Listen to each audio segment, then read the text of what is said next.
what's going to be your message? Look, I think there are a lot of people out there, telling us that climate change exists, what the impacts are going to be, working in renewable energy and all the things that need to be done, working in transportation.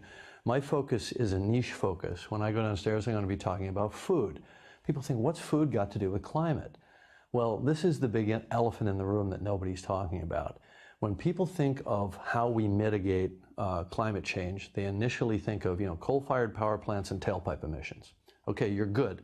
There's a missing middle, because greater than the entire transportation sector of the entire world is animal agriculture.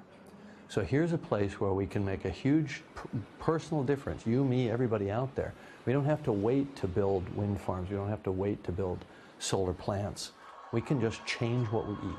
Just eat less meat and dairy, and your carbon footprint drops way down. So I eat 100% plant-based. I'm not asking people to do that, but since I do, my water footprint is about half of, let's say, somebody who eats a standard American diet. My carbon footprint is about a third, and so I feel not only is it making me healthier, but I feel I'm contributing to a healthier planet, and I've made that decision irrespective of what legislators do.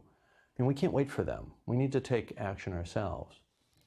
I saw an interview where somebody associated with Avatar said that before you started shooting, that you took the cast over to Hawaii and you actually saw clear cutting in it, kind of this epiphany. Right. I want to talk to you about your epiphanies. What was it that created your epiphany about climate, and then about this linkage, food and climate? I've always been very conscious of our impact on the environment. I'm a child of the 60s. So you had the big oil spill in Santa Barbara that was on the cover of Time magazine in 1969. And even though I was living in Canada at the time, I became very aware. So I've followed this for a long time.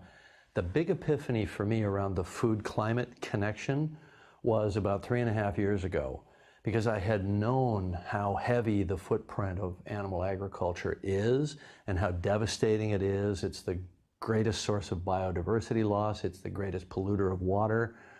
Et cetera, et cetera. You go on down the list. It's horrific. But I thought, well, bummer, because I need to have my animal protein. That's just the way human beings are wired.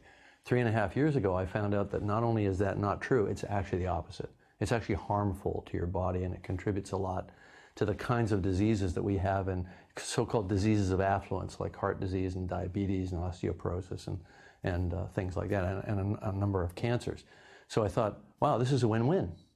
I just cut out all the meat and dairy. I'm doing my thing for the environment, and I'm doing my thing for myself and my own longevity. And as a father, I need to be around to protect my family. So it just all added up. It was like, wow, where's the bad news in this?